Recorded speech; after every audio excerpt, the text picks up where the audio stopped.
Hello students, तो आपका स्वागत है हमारे YouTube channel I am education में।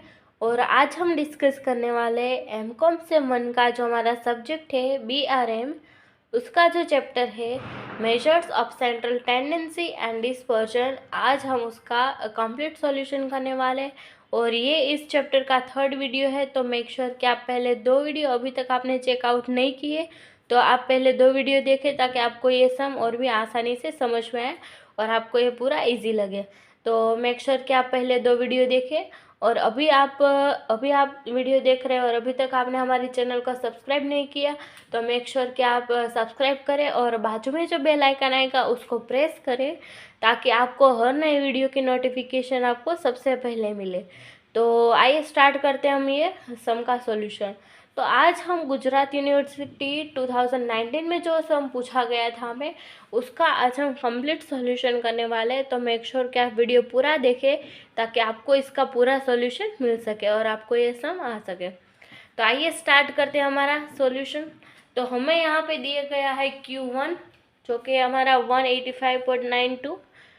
फिर यहाँ पे हमें n दिया गया है, इसकी वैल्यू हमें दी गई है 50। फिर यहाँ पे हमें क्लास दी गई है और FI की अमाउंट दी गई है।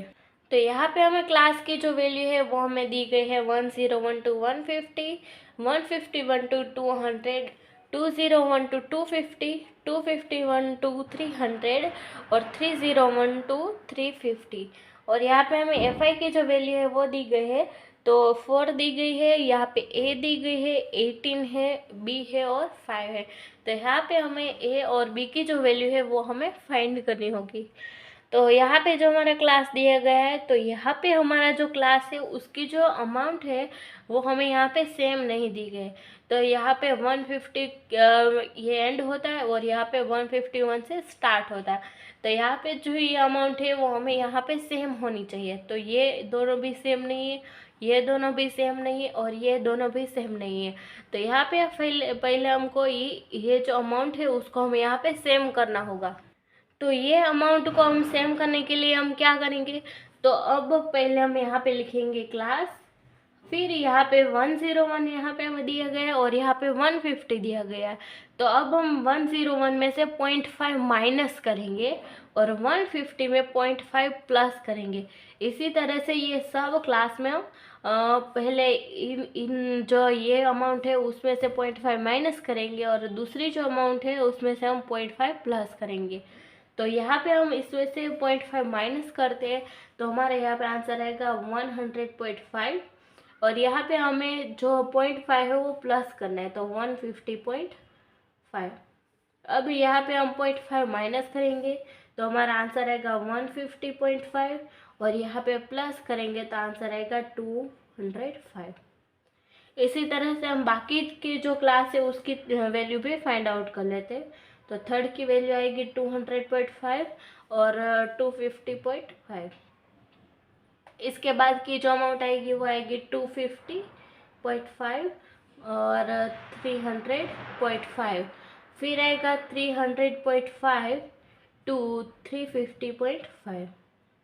तो ये हमारी जो अमाउंट है वो हमें सेम मिल गए। तो यहाँ पे जिसका एंड होता है यहाँ पे इसका स्टार्ट होता है, यहाँ पे जिसका एंड होता है यहाँ पे इसका स्टार्ट होता है। तो यहाँ पे हमें इस तरह की वैल्यू मिल गए और यहाँ पे हमें FI की वैल्यू दी गई है तो हम यहाँ पे FI की वैल्यू लिखेंगे। तो फर्स्ट में दी गई है 4, सेकंड में दी गई है A, फिर 18, फिर B और लास्ट में 5। तो ये हमें FI की वैल्यू दी गई है। अब हम FI की वैल्यू जो है उसका प्लस करेंगे। तो FI की वैल्यू का प्लस करेंगे तो हमारा आंसर आएगा 27 प्लस A और प्लस B। तो हमारे जो FI की वैल्यू होती है उसका जो प्लस का आंसर होता है उसको हम क्या कहते हैं, तो उसको हम कहते हैं n। तो ये हमारे आ गए है n की वैल्यू। अब हमें इसको फाइंड आउट A और B को फाइंड आउट करने के लिए हमें यहाँ पे CFI की वैल्यू फाइंड करनी होगी। तो यहाँ पे हम फाइंड करेंगे CFI। तो CFI कैसे फाइंड आउट करते हैं, तो FI की जो वैल्यू है उसको लाइन टू लाइन हम प्लस करेंगे तो हमारा जो CFI है उसकी अमाउंट हमें यहाँ पे मिल जाएगी। तो यहाँ पे FI में हमारी जो फर्स्ट अमाउंट है वो यहाँ हमें 4 दी गई है। तो 4 फिर हम 4 में A प्लस करेंगे तो यहाँ पे हमारा आंसर आएगा 4 प्लस A। फिर 4 में 18 प्लस करेंगे हम, तो यहाँ पे आएगा 22 प्लस ए। फिर 22 प्लस बी करेंगे हम, तो 22 प्लस ए प्लस बी। फिर 22 प्लस 5 करेंगे हम यहाँ पे, तो आएगा 27 प्लस ए प्लस बी। तो हमारी जो CF की लास्ट वैल्यू होती है वो हमारी जो n की वैल्यू होती है उसके सेम ही होती है। तो यहाँ पे हमारी जो n की वैल्यू है वो क्या है, 27 प्लस ए प्लस बी। तो ये हमारी CF की लास्ट वैल्यू भी इससे सेम ही है। तो हमारा इसका आंसर बिल्कुल सही है। अब हमें जो a और b की हमें यहाँ पे वैल्यू फाइंड आउट करनी होगी। तो यहाँ पे हमें n की वैल्यू क्या दिए गए, तो n की वैल्यू यहाँ पे हमें 50 दी गई है। तो अब हम n is equal to 27 plus a plus b, इसमें हम n की जो 50 वैल्यू दी गई हमें वो हम यहाँ पे पुट करेंगे। तो यहाँ पे हम इसको पुट करते, तो n is equal to 50 is equal to 27 plus a plus b. तो 27 को हम इस साइड लेके जाएंगे इक्वल टू के, तो 50 माइनस 27 हो जाएगा क्या, 50 minus 27 is equal to a plus b. तो 50 माइनस 27 करेंगे तो हमारा आंसर रहेगा 23 is equal to a plus b. तो ये हमारी ए और बी की जो कंबाइंड वैल्यू थी वो हमें यहाँ पे मिल गई है। अब हम आगे फाइंड आउट करते हैं। तो आगे हमें यहाँ पे दी गई है Q1 की वैल्यू।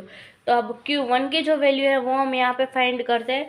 तो यहाँ पे लिखेंगे Q1 इज इक्वल टू, तो यहाँ पे आगे जो हमने फाइंड किया था P50, उसी तरह से यहाँ पे nth क्लास की जो वैल्यू होगी वो हमें यहाँ पे पहले फाइंड आउट करनी होगी। तो Q1 का हमारा क्या इक्वेशन है, तो n डिवाइड में 4। तो n की जो हमें वैल्यू यहाँ पे दी गई है वो कितनी दी गई है, तो n की वैल्यू यहाँ पे हमें 50 दी गई। तो यहाँ पे लिखेंगे 50 डिवाइड बाई 4 लिखेंगे हम यहाँ पे। तो यहाँ पे 50 डिवाइड बाई हम 4 करेंगे तो हमारा आंसर जो आएगा वो आएगा 12.5। तो हमारे कितने क्लास हुआ, तो 12.5 क्लास हुआ ये। तो अब हमें इसका क्लास फाइंड करते हैं। तो हमें यहाँ पे Q1 की क्या अमाउंट दी गई है, तो 185.92। तो हमें ये चेकआउट करना होगा कि ये अमाउंट ये क्लास में से कहाँ पे इंक्लूड होती है। तो अब हम देखते हैं ये कहाँ पे इंक्लूड होती है। तो ये यहाँ 150.5 और 205.5 के बीच में ये अमाउंट आ जाती है। तो हमारा क्लास क्या हुआ, तो हमारा क्लास जो हुआ Q1 का, तो वो हुआ 150.5 टू 200.5। तो ये हमारा जो क्लास है Q1 का वो हमें यहाँ पे मिल गया है। अब हम जो L का जो हमारा जो Q1 का इक्वेशन होता है वो हम यहाँ पे पुट करेंगे। तो Q1 is equal to L plus हमारा जो n/4 है वो लिखेंगे। तो n/4 माइनस CFI डिवाइड में FI करेंगे और इंटू में C करेंगे। तो Q1 की वैल्यू हमें यहाँ पे दी गई है। तो Q1 का हमें दिया है 185.92।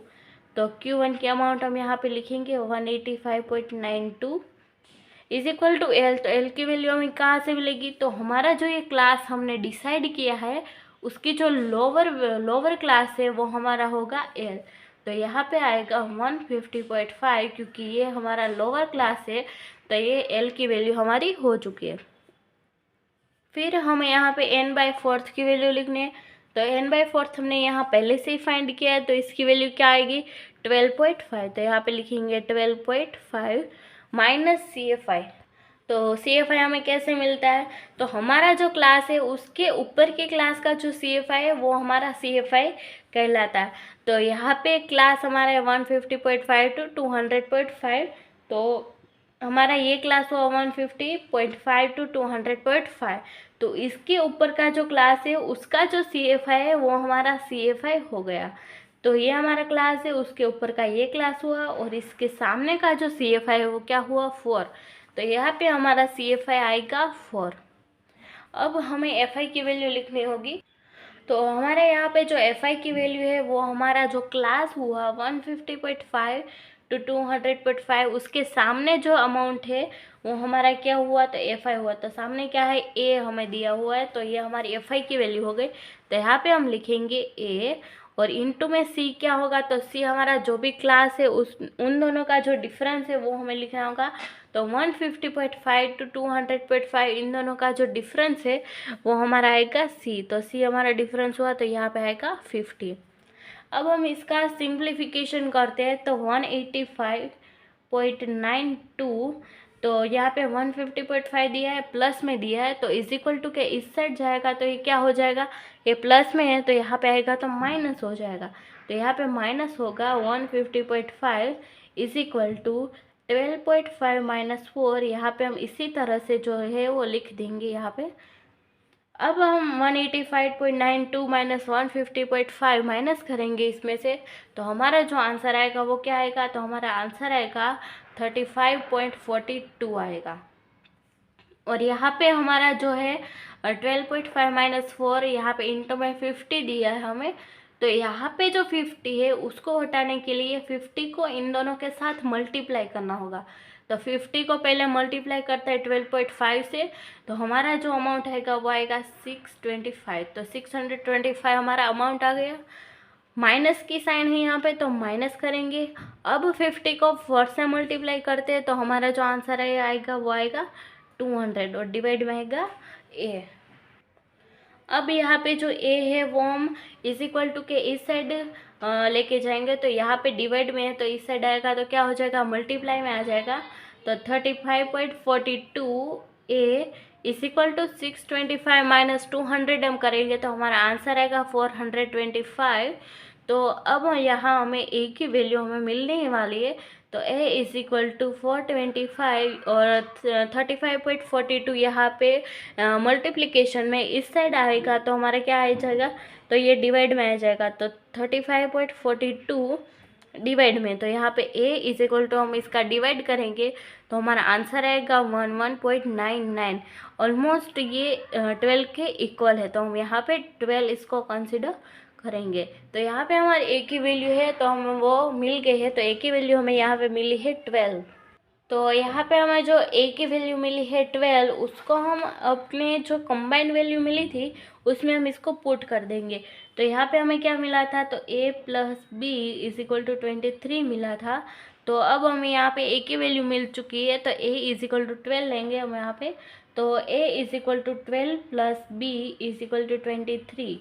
तो b is equal to 23, 12 plus में है तो इस साइड जाएगा तो माइनस हो जाएगा।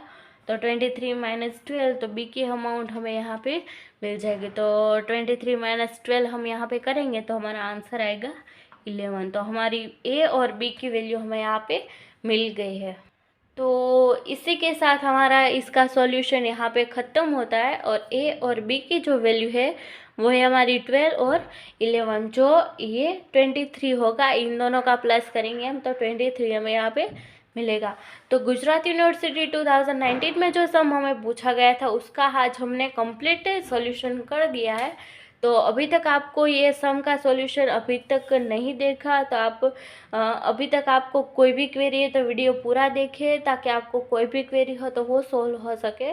और आपको कोई भी क्वेश्चन रिलेटेड क्वेरी हो तो जस्ट कमेंट करें और मैं उसके ऊपर सॉल्यूशन लेकर आऊँगी। तो आई होप कि आपको ये सम पूरा समझ में आया होगा, इजीली समझ में आया होगा। ये हमने बहुत इजी मेथड से कैलकुलेशन की है, तो मेक श्योर कि आप पूरा वीडियो देखें और रिपीट करें। तो मिलते हैं नेक्स्ट वीडियो में। Till then thank you.